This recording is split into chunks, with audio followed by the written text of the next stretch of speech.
The arm that I cut out yesterday, I made the blanks, and here you see the blanks here, and this will sit like so. So I have to make a compound cut there, and I will mark this with a pencil, or I'll just take my compass, seeing how and I just make a mark like so, and I come back here, and now I'll go over to my saw, and I'll cut along that line, and it ought to be perfect. Once in a while, it takes me 2 or 3 cuts.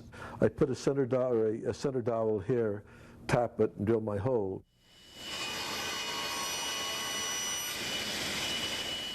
Now what I've done, I've made this pattern that has a straight edge on it so that I could cut this bevel. I surely couldn't this way. There'd be no way that I could do it. Now when I go to do the other arm, what I do is set this up against the fence like so, bring my fence up to it,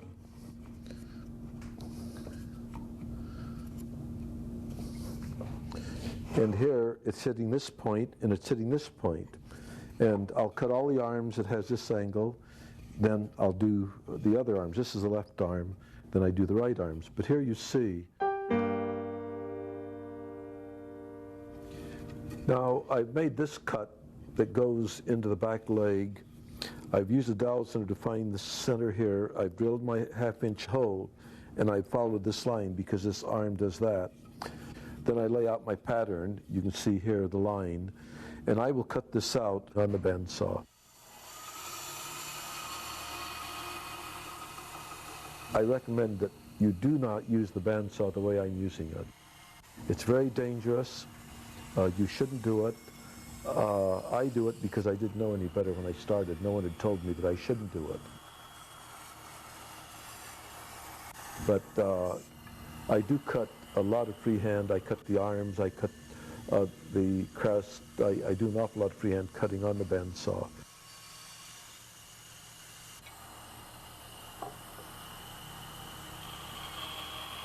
I use the bandsaw as a pencil, really, as a design instrument.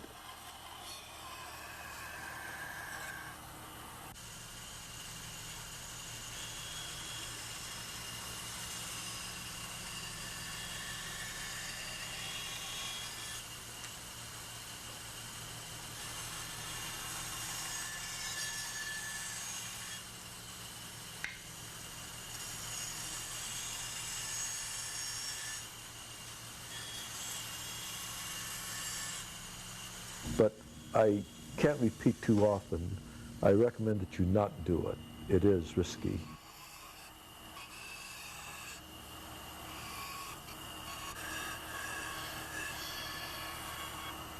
Now what I've done is pretty much shaped this on the bandsaw.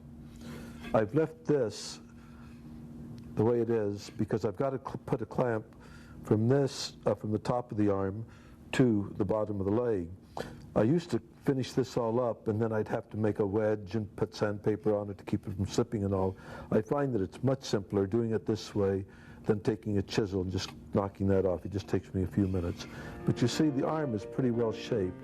I have the hard line here that I'll shape much cleaner when I go to the vise.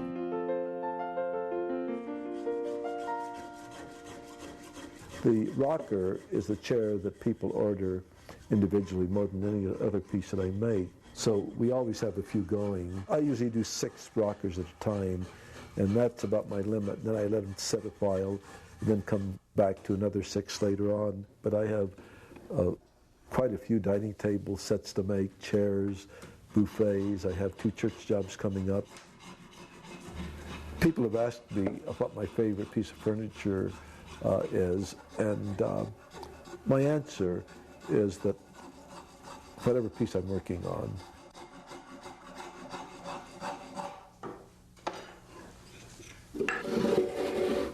This has been attached. You see this big hunk of wood here. What I do is blend 2 parts. I blend the arm into the leg so it becomes one. When I'm doing a chair that I've not done before, I go ahead and shape the whole thing as I'm doing here, the arms, everything. It'll be in a rough state, but I have defined my forms. And then I take it in, and the two young men that have worked for me for a long time go ahead and scrape and sand on it. If I'm doing a series of chairs, I will go ahead and rough them in and then give them to them. That lets me go to something else.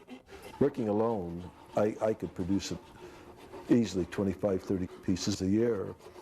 This way we can produce about 50 to 60 pieces.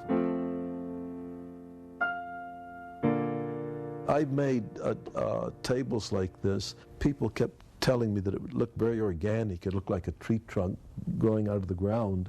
And it wasn't until we had a horrendous rain here, and it just washed all the dirt away from eucalyptus trees. And here you saw these beautiful roots. And as we were driving to church one Sunday morning, Frida said, "Sam, your table pedestal."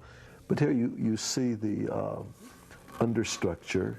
This leg has the hip joint, and the center core has the dado, and these slip into it. You can see here, you can see here, you can see here. They're very hard to see.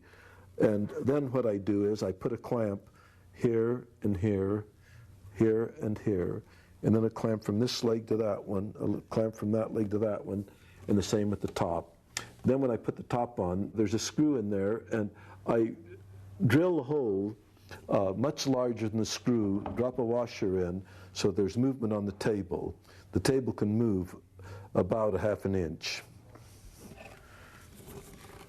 Now let me show you a larger version.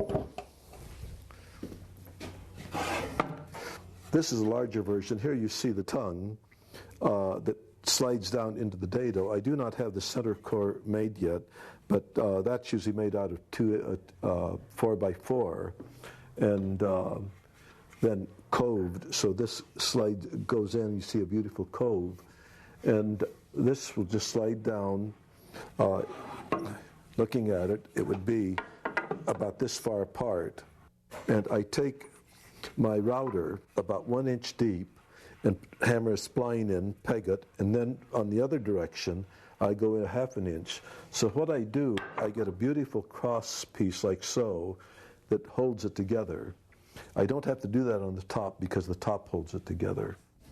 Now this is a trestle, is going to be a, I call this a trestle table. Now the way this is clamped, this part here is clamped the same way as the little table is.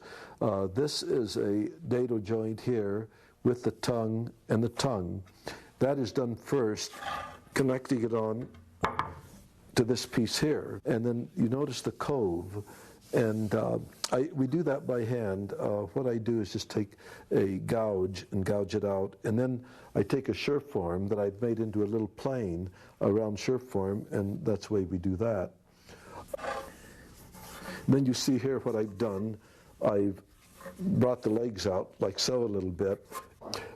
You see the little cove here, and then you see the spline, and the spline curves with the leg. So what I did, I used this as my guide for my router, and then on this I went in 3/4 inch deep, and here again I have my pegs that hold it so the legs, when they're down, a lot of weight is put on it, it'll not split out here. Even if this were a dovetail, the weight on it would be just too much for it, but the spline takes care of all of that. Mike, this looks great. Are you just about ready to oil it? Just going to put some... All right, well then why don't you, let me kind of see here. You know, this, I love this chair, and we've got, 5 more of them to make. This goes to a young lady up in Portland, Oregon. Why don't you blow it off, and then let's get ready to oil it, okay? All right. What I do, I've had so many people ask me about the finish that I use on my furniture, and I've used it for 40 years, over 40 years. I use a varnish, a raw tongue oil, and boiled linseed oil. 1/3, 1/3, 1/3. But I had so many inquiries about how to do it. The woodwork store contacted me and asked if they could package it, and so they do package it, and I use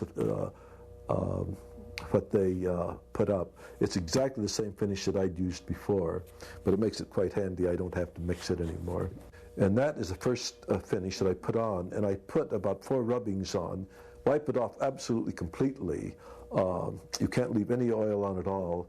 Let it set for a day or two and repeat 3 times. I then take my tung oil, linseed oil, and wax finish and apply that the same way. Rub it off completely. This gives you a very beautiful satiny finish. And I do not use the final, I do not use the wax on tabletops, because if you put something hot on the wax finish, it might leave a ring.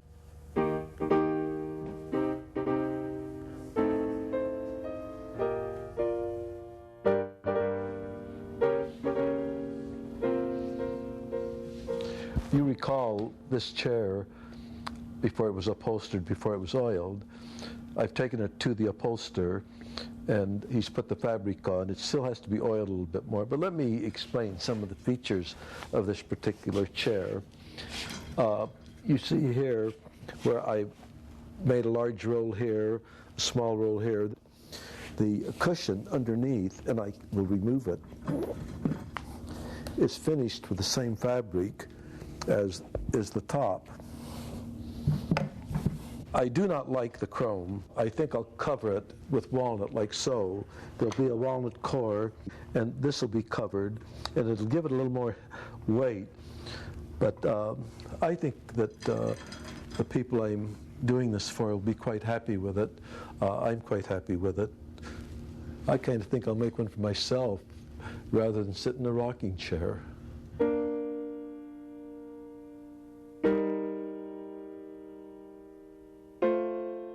I've always felt that people should be surrounded by beautiful objects, objects that they really love. I do not think you have to purchase name pieces. If one can, they should help young craftsmen, young painters in getting started. We became interested in American Indian art because of my wife's experience in the Indian service for many, many years. But throughout the whole house, I think of the man or the lady who made that particular piece. So it brings us into friendly contact daily. And I think this is what life is all about. The carousel horses I like very much. These are Parker horses. I stripped them. I wanted to see the carving, but the simplicity of these, without the paint, you see the carving, even though the bodies were pretty much made on a wood carving machine. The fish, the tail, the heads were always carved by a master carver. They are an example of the woodworker at his very best. What I'm doing here is marking my cutting line for the spindles. And on my rocking chairs, I put 7 or 8 spindles in. This particular rocking chair, I'm going to put 7 in. My dining chairs, I use 5, and then on my side chairs, I use 6. These are the patterns that I use. This is the original that I've used for many, many years. It hasn't gotten broken, and that's the reason I have it marked original. When I lay my spindles out, I gang them up on a piece of wood that is in the rough. I do not plane it. I cut them out very rough. Then after they're cut, I run it over the jointer, and then I cut to the line that I've made, which is this pattern here, like so. Then after that is done, I will run this through my planer for the thickness that I want. The spindles are always the same thickness. Then here you see where I have marked them with this pattern here. And this is what I end up with. This happens to be a piece of teak, and this is in the rough. Then the next step, I will sand this on my spindle sander, sand this edge on my spindle sander. Then I take my router and I route this so you have a nice round. It gives you very good lower back support. When you sit back, this goes right into the small of your back very nicely. Here what I'm doing is bringing this out so where it's exactly 5 degrees. I've used a good heavy piece of wood. I've used a piece of 10/4 so that I get a real nice round on the back.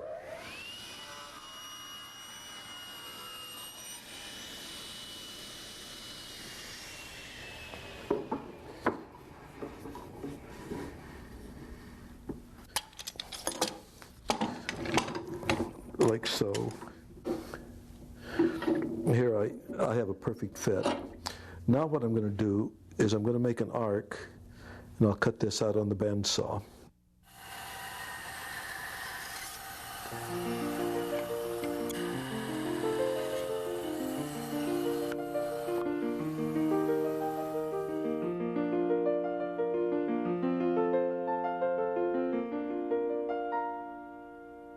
Now this is the way I lay out my spindles, just the way I'm holding my pencil, just eyeballing it.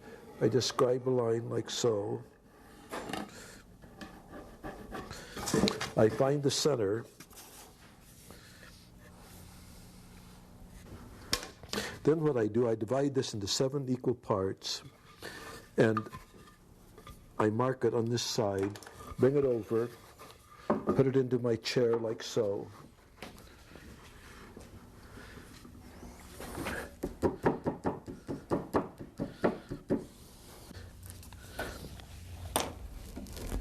I've marked the bottom holes with an awl, and of course these are all marked here.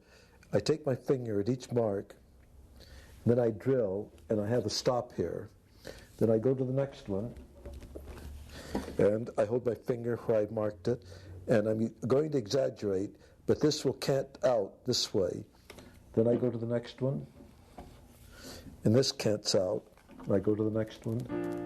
But I just eyeball all of these.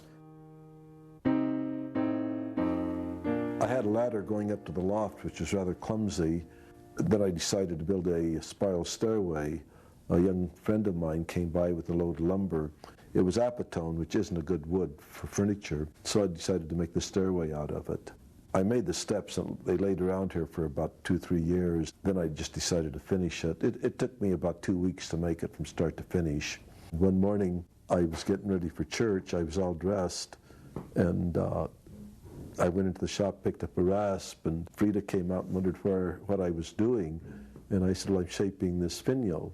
It took me about a half an hour to shape it, and I just all of a sudden got an idea of what I wanted, and I did it. This is my form that I make my rockers on. I have a smooth formica that's been waxed and all. I've had this for many, many years. You can see here all the glue on it. I've used this for about 30 years. But what I do, I use 6 pieces. This teeth with a piece of ebony in the middle. And this will go in here like so. And after it's glued, I pull it in, and then I go ahead and add my clamps. And I do it very, very fast. And today, being a hot day, the glue is going to set up rather fast, so I can't dally. Now the teak hasn't been treated at all. It's been sawn on the saw. It hasn't been jointed. It has not been planed. Just the saw cut. Here I'm doing the ebony one, and that's just for a little highlight. Mike, you want to come in here a minute, please? Come over and finish this up while I explain something else, okay? It's awful hot, so you have to kind of do it fast. This is bird's eye, and here you see this has been jointed. It's been run through the jointer, or the thickness planer, so I get the correct thickness. And then here, I don't have a pattern. I just do this on the bandsaw. I do this on the bandsaw. But before I do any of the shaping, what I do is drill my hole for the back leg, drill a hole for the front leg, and because the cant is 5 degrees, this is drilled at a 5-degree cant. Then I take my router, a bow nose, and I just drop the whole thing. This is round here, and then this is shaped afterwards.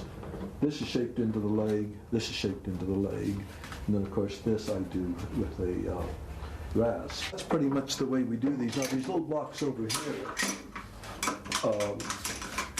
This will go at the back here.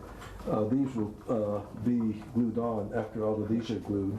And I use 7 of them. And then on the front I use 8 because I want the front canted back just a tiny bit. And then of course these are cut in shape.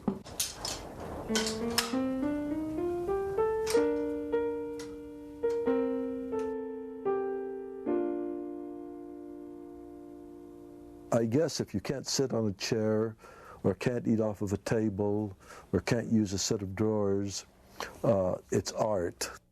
Today I have a lot of friends who hand you a card and it's artist in wood or everything but being a woodworker. And I don't consider myself an artist. I never have.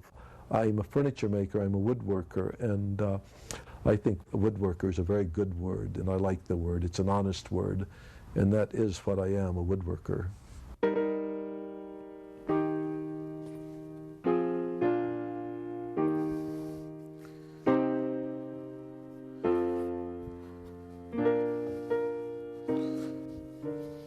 I'm doing this just to illustrate. Now, this would all be finished, rounded. The hole would be drilled in the leg. This would all be shaped in here and all. This would be shaped, cut off evenly. And then what I would do is place these where I wanted them, mark them, and then I would drill my hole. I can pretty well tell how to adjust it. I can bring it forward or backward, but it should be a sort of a perpetual rocking when I do it. And a rocking chair should never throw you out, or it should flip you back. On a finished rocker, I can touch it on the saw table. It'll just keep rocking back and forth for an awful long time. But that's the way I make my rockers.